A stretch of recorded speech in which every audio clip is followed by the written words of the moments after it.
So again, if you're a member of the committee or if you're here associated with one of the applicants, please use the chat function to sign in with your name and your affiliation.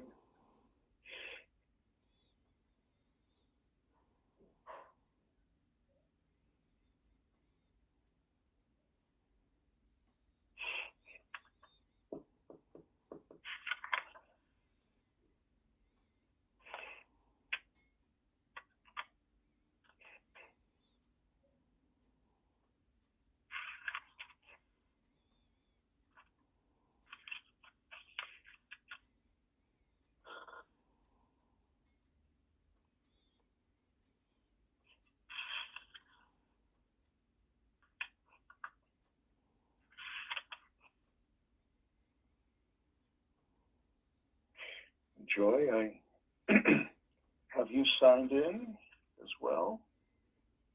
And I see David Gill signing in. Thank you, David.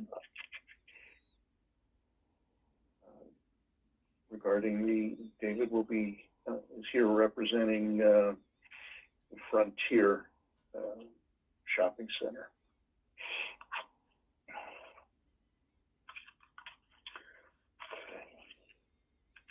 Well, I have a couple of minutes after 7. So perhaps it's time we got started. I want to acknowledge Drew Turner from Douglas Development here regarding Springfield Boulevard. Thank you, Drew, for signing in.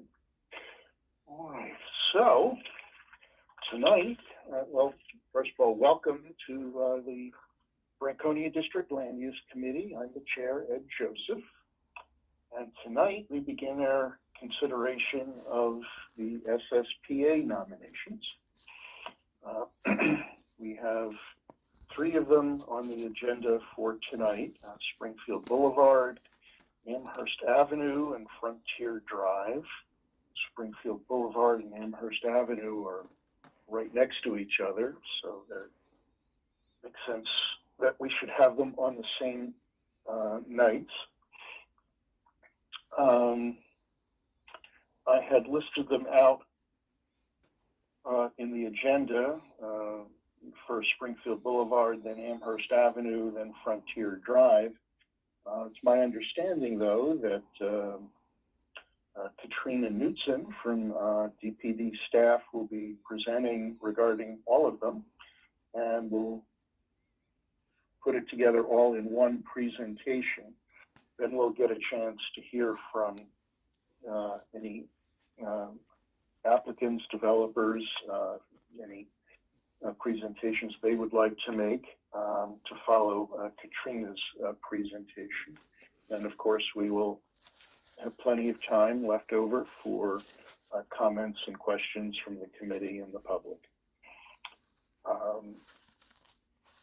So I want to welcome Katrina Knudsen, and Katrina, the floor is yours. Great. Thank you, Ed. Let me go ahead and share my screen here. Oh, and by the way, thank you for sharing your slideshow earlier today. Sure, no problem. So that's been sent out to the committee, and okay. Some people have had a chance to get a look at that.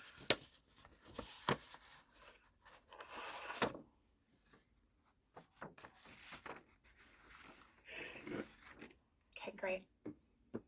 Okay. We can see your screen. Great, perfect. Let me just go ahead and move my windows here. Give me 1 second. Great. Okay, well, good evening. I'm sorry to interrupt you. What? Yes. We're seeing your oh, you're seeing presenters. Oh, you are? Okay, sorry about that. Okay, Yeah, let me switch this up here. Shouldn't be doing that. All right. Give me 1 second. Sorry, y'all. Okay. Okay, give me 1 second here. Okay, let's try this again. Give me 1 second here, and I don't know if it'll do the same thing. Hold on 1 second here. Okay. Sorry, everyone. Let me try something different here. Okay, let's try this.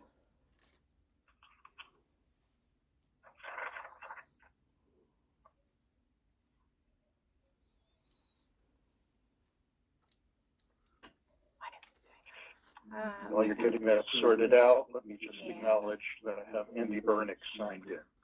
Okay, are you seeing you should be seeing, Right now, we're seeing you.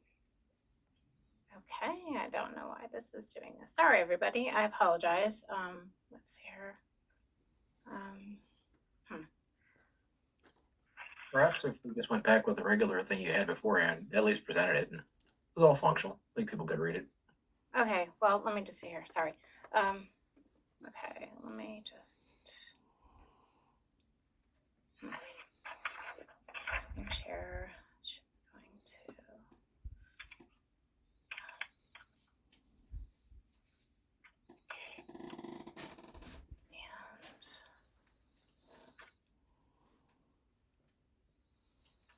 Okay. Now are you seeing the, That's You good. see your screen. okay, great. Sorry about that. Okay. Always doing a different computer every day. Okay, well, good evening. I'm Katrina Knudsen, and I'm a planner with the Fairfax County Department of Planning and Development. Tonight, you will receive an overview of 3 plan amendments located in what the comprehensive plan refers to as the Springfield Community Business Center and the Franconia Springfield Transit Station area. So over the coming months, I will return to the committee to discuss all the plan amendments displayed on this map as we progress through the process. What you don't see here is the Rose Hill Shopping Center amendment because it's deferred and we do not have a start date for that amendment. So tonight I'll be giving you an overview of 3 plan amendments, one on Frontier Drive in the Franconia Springfield Transit Station area. It's outlined in red here. And then 2 plan amendments located south of Old Chemo Road in the Springfield CVC, and that's right over here. And I will talk about existing conditions and the current comprehensive plan recommendations for each site. I will also let you know what staff is evaluating as part of the proposed plan amendment and some of the considerations for each site. We also have the property owners here or their representative to talk to you about their proposals and to answer questions. So I wanted to start by taking a little bit to talk about the difference between the prior nomination process and the current consideration of the plan amendments.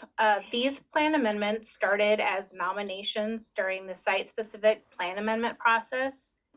This was a preliminary process to determine the merits of each nomination and whether it should be considered for a plan amendment and be evaluated further. The nomination process included county staff, the community, the planning commission, ultimately the board of supervisors authorized the consideration of the nominations as plan amendments. With the board authorization, the amendments are put on our work program with different priority levels. And all of the plan amendments tonight are tier 1, and all the ones that you will be hearing are also tier 1.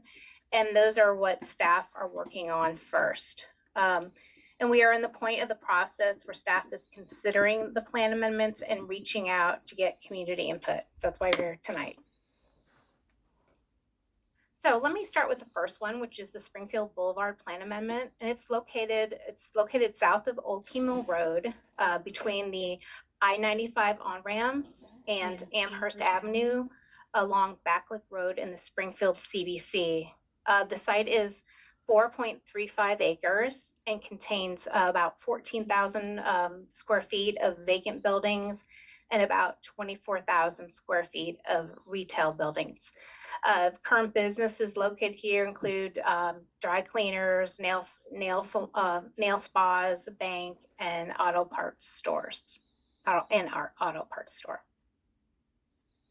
So here are some photos of the site, and the parcels to the east of Backlick Road contain vacant buildings, and then the buildings west of Backlick Road are 1-story retail buildings.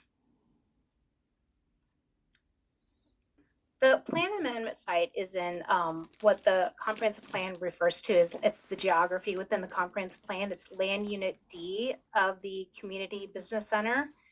It has several comprehensive plan recommendations And I'll be using the term I talked about in my presentation last month called floor area ratio, or FAR. So FAR describes how much building is on the property. And for the area between Old Kemo Road and Springfield Boulevard, the plan recommends retail uses up to a 0.7 FAR with an option of office and retail up to a 1.5 FAR.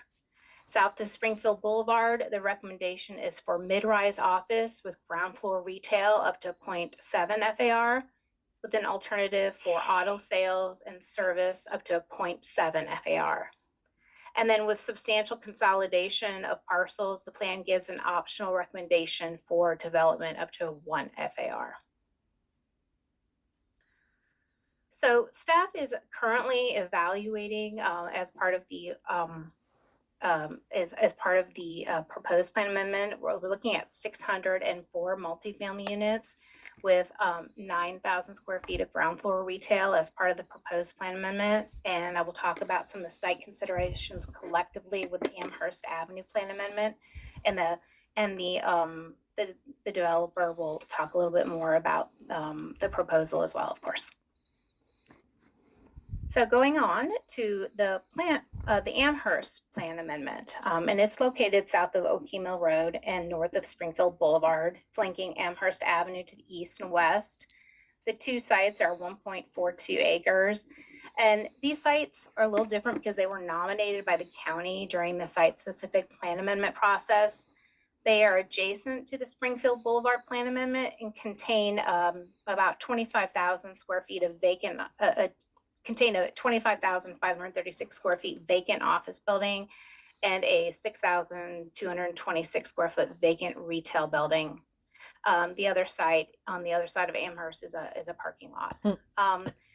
These properties have been in this condition for a while, and nominating this property for a plan amendment allows us to consider this property along with the other, which would result in more cohesive development of the area and also wouldn't limit the logical redevelopment of either property.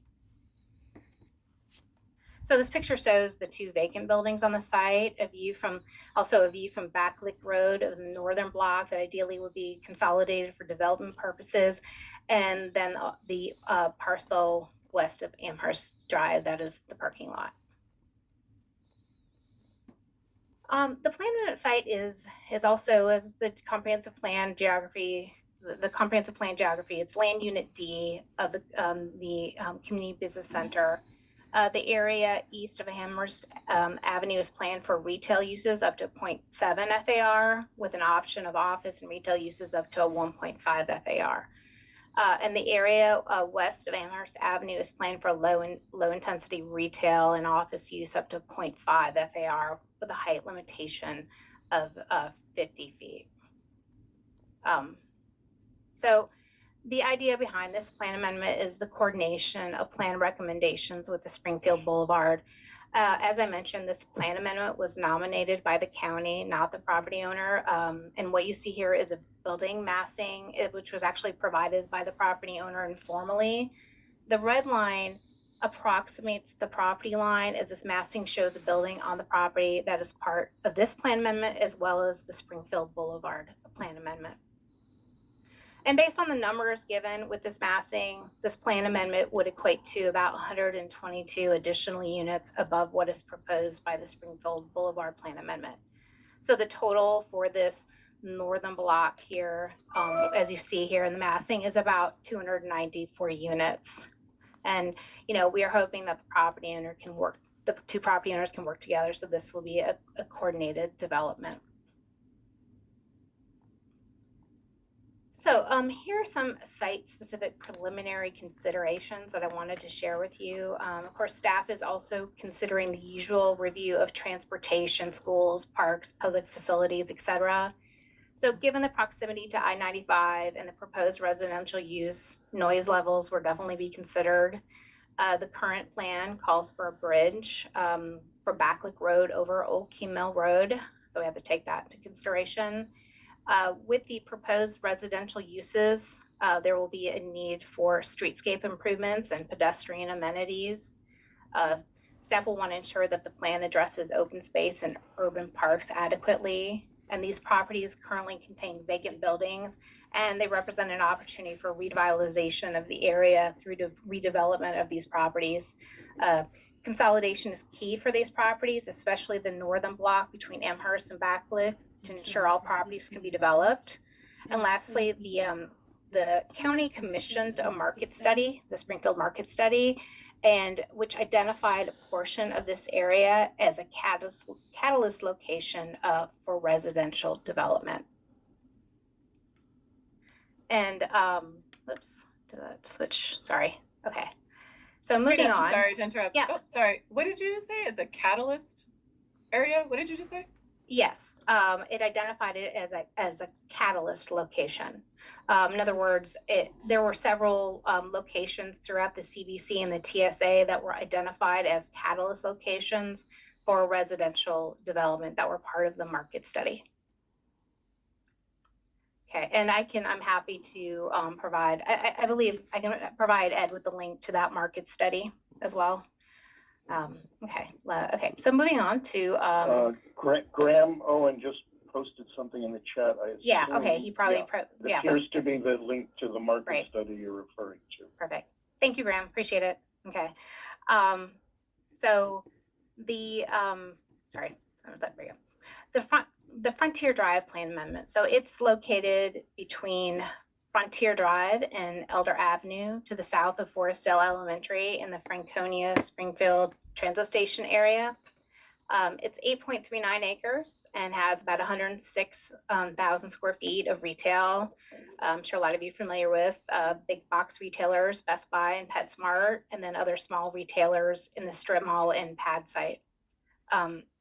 There is also a cemetery adjacent to the property between it and the school.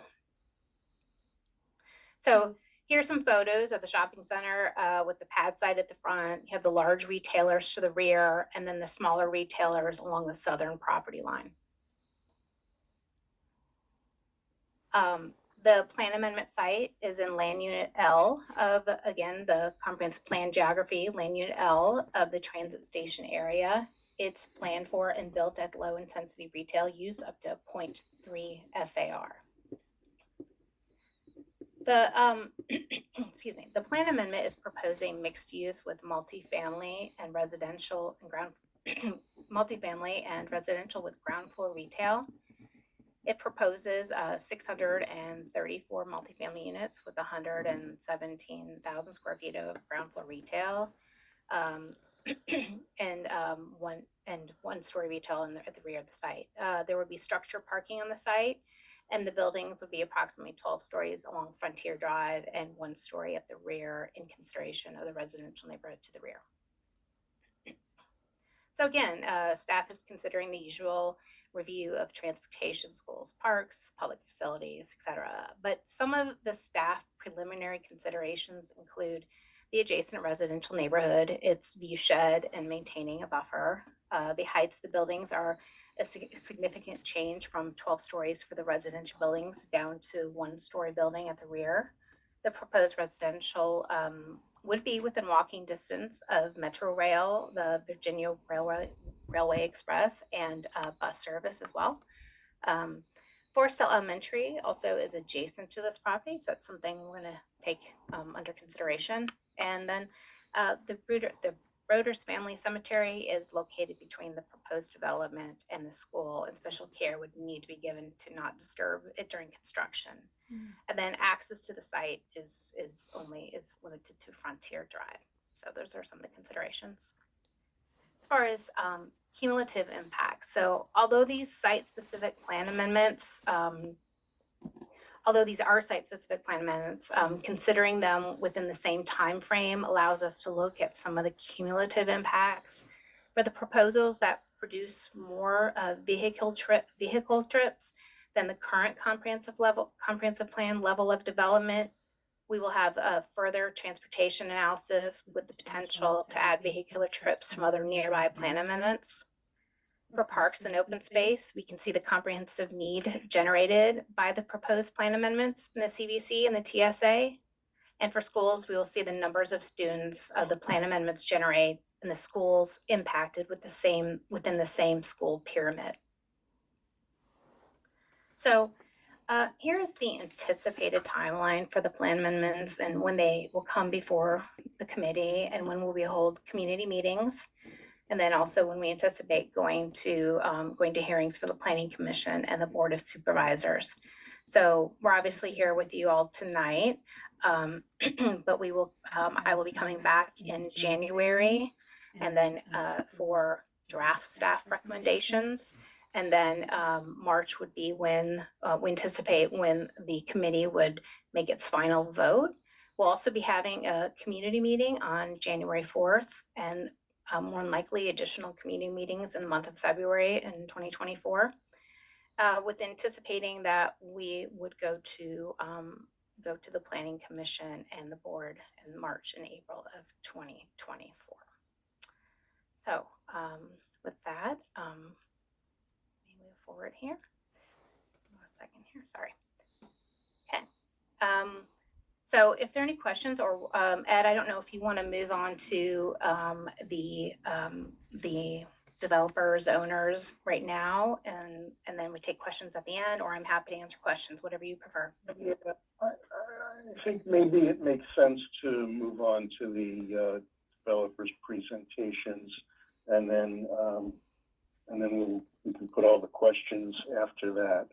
That way, you know, perhaps that seems more efficient to me. So let's do it that way. I see one hand up, but I'll ask him to wait until we get through the other presentations.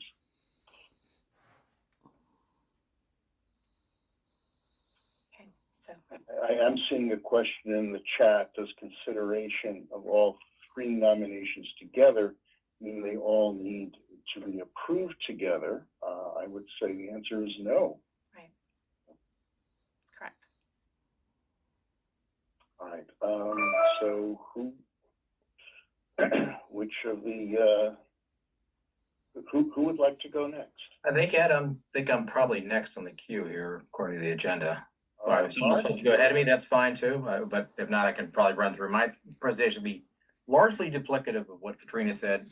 This is Springfield Boulevard thing, so I can get it pretty quickly. But if that works, I can go. If not, we'll let someone else go. Whatever. You spoke up. Go right ahead. All right. Pull this up here. Hopefully everybody can see PowerPoint blue screen here. Yep, Hopefully it's we can working. see All it. right. So this is the Springfield Boulevard, which are the three that Katrina just referenced. We're the first one that's the multi-block project. We're basically running along the parallel of running along Springfield Boulevard, involving 3 blocks. And as Katrina mentioned, we are on border between Old Key Mill Road, Springfield Boulevard, bounded by Old Backlick Road and Amherst. And the area between Old Key Mill Road and Springfield Boulevard is has recommendations right now for 0.7 FAR of retail and 1.5 of office and retail with a consolidation. And that's fairly old language. That language is about 18 years old at this point. And so what has changed? Well, Springfield's growing. We've got the redevelopment of the mall. National Geospatial is coming down south, and so is TSA. Unfortunately, FBI will not be coming, but the area will continue to grow ahead. Also, we've had significant changes to the office, hotel, and retail market. When I get into this, we'll talk about one of these properties you may recall was previously approved for a hotel site. We got starting the demolition of that when the pandemic hit, and unfortunately lost its financing. So we're looking to come back with this proposal instead. And then we've also got immediately to our west of us is the Springfield Multimodal Center, the bus transfer station where people can park at 7 blocks, 7 stories of parking garage, and people can then take a bus over to the metro station and the like. We are proposing, as I said, 3 residential mixed-use properties. Building heights can be set by reference to multimodal center and the surrounding hotels, so keeping it about 85 feet. And the goal is to provide residential market support for the local area, spark additional redevelopment in the area. I think it's needed. That was kind of also supported in the market study that Graham's posted a link to in the comments section, which targeted this area, said particularly for injection of multifamily housing to help increase the market for the area. Briefly, this is where we are. I think everybody's familiar with that. And these are the sites we're talking about. So here, this was a site that was previously approved for a hotel. And we got that approval back in 2018. We went through, got site plan approval in 2019, the end of 2019. We began environmental demolition. This was retail here. This is a tow truck and repair part here. And we got started doing the environmental demolition, spent about $450,000 to $500,000 doing the environmental demolition. And the first quarter of 2020, that's when the pandemic hit. When the pandemic hit, this project, much like all the hotel projects in the area, lost its financing. And we then spent the next 2 years trying to get the financing back. That did not turn out to be feasible. And so for the last year, we've now been in this process of the SSBA project to try to come back here and work with a residential project. What has happened, and continually trying to keep the property clean, we've had people come along and jump the curb here, dump trash, and then they kind of haul off into the highway there. It's an easy escape. We've had a problem with homelessness as well. So we spent a lot of time with the police department trying to keep the people area changed and secured, but it's hard. And then for a while we were able to put the tow truck company back in there, but because the zoning had changed, the tow truck company was not allowed under the current zoning. So that prevented some issues, for us to be able to come out of this. So it seems the solution for this is to just kind of get the project redeveloped, get an injection of cash, and hopefully be able to redevelop the project and with a nice new project for residential, and then use this area too to redevelop as well. You do have the grade separate interchange here. One option right now in the comp plan is that this should be a grade separate interchange here as well.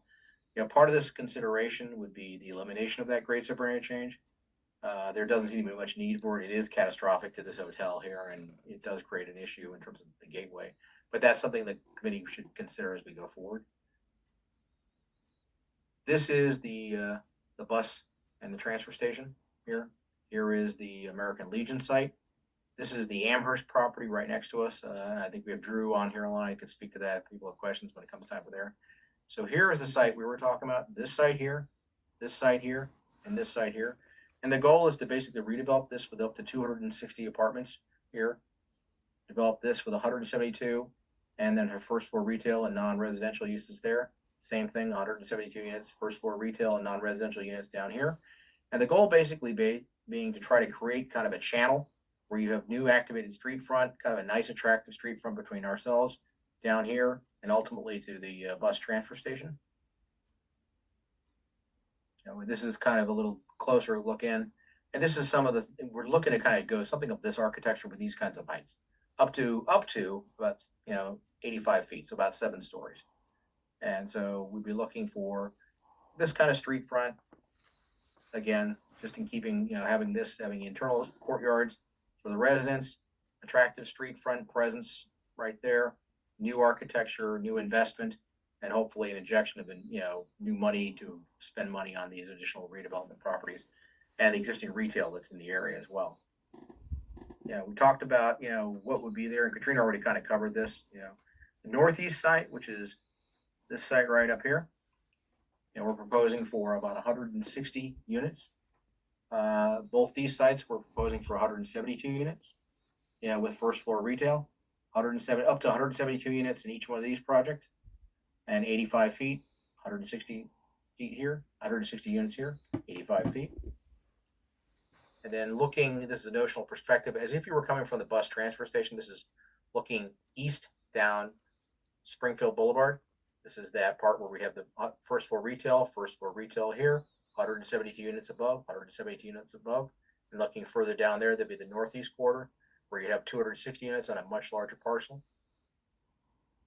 Again, looking closer in, the goal basically being have this kind of streetscape and just, an interesting kind of street presence here of, non-residential retail uses, activating this, taking advantage of its proximity to the bus transfer station, and hopefully providing a good market with the existing with the proposed residential that's going to be here.